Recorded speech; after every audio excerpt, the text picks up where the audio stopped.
At this time, we want to talk about accounting disclosures and footnote content. Meaning, if you will, what information should we or must we report on the financial statements and the footnotes, and what other information could we add to those. Generally accepted accounting principles, or if you will, GAAP, always tell us two things. They tell us, one, how to account for a transaction, and secondly, how to and what to disclose about the transaction. So, for example, it'll tell you what should be shown on the balance sheet, if there are any disclosures that must be on the balance sheet.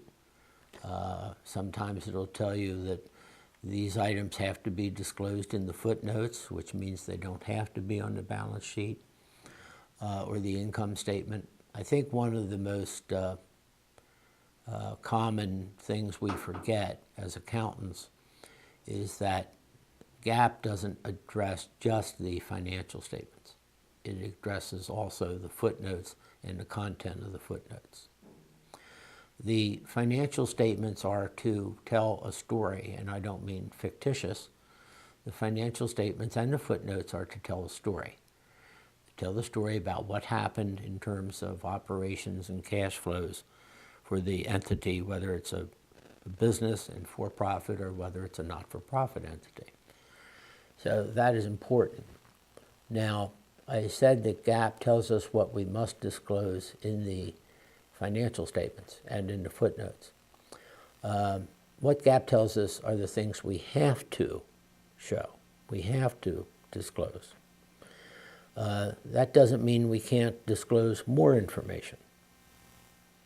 You can disclose more information because the financial statements are there, the annual, quarterly, whatever financial statements are there for the users. It's for your bank, it's for your creditors of any sort, it's for your shareholders.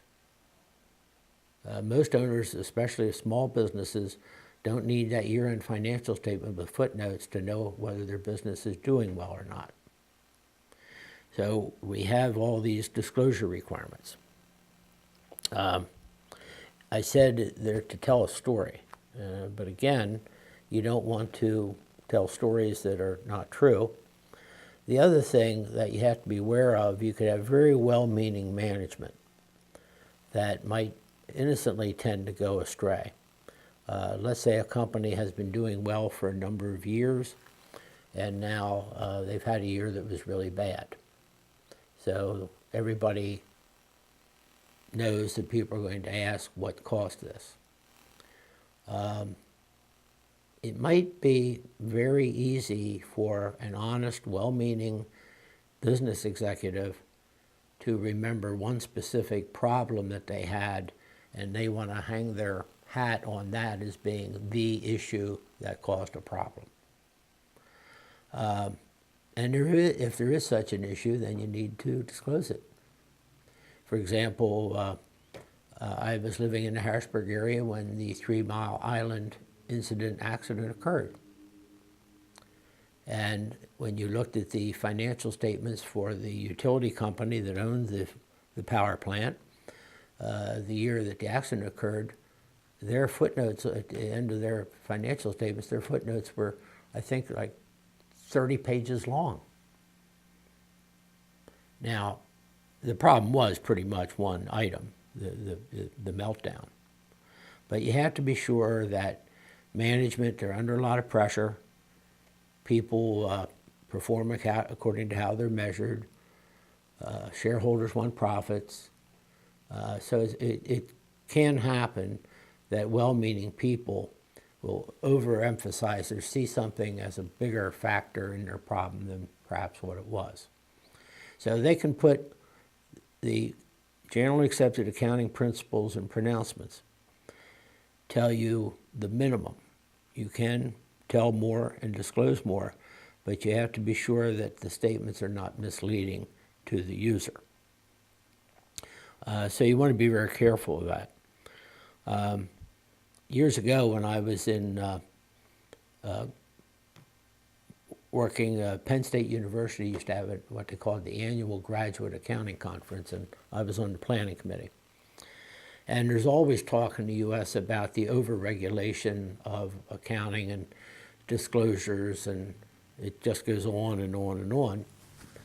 So some people feel that it's overdone. So one year we decided to, as the planning committee for the conference, we decided to have a debate. And one of the persons that came and debated was a member of the FASB board. And he was there to defend all the disclosure requirements that they require. And he talked for about a half hour, and when he was done, there was just very polite applause, very polite. The next speaker was one of the accounting professors, who was one that I had when I was in school, and regardless of what he may have believed, his job was to make the argument that there was over disclosure requirements, that the regulations were excessive. I'll never forget the event, obviously. That was half a century ago, close to. But this professor walked out, and he had an arm behind his back. And he kept it there most of the time. Remember, the other guy talked for a half hour? The other professor came out, and he stood there, and then he had a student come out with a hand truck, okay, with a stack of books on it that must have been about 4.5 feet high. And the professor looked at the audience and he said, "Ladies and gentlemen, this stack of documents are what in this country constitutes GAAP, Generally Accepted Accounting Principles." And again, it was a big stack. Then he brought out from behind his back a single book, which from the audience couldn't see what it was, but it was a single book. And he laid it on the floor beside the big stack. He said, "Ladies and gentlemen, the book I've just placed on the floor is known as the Holy Bible."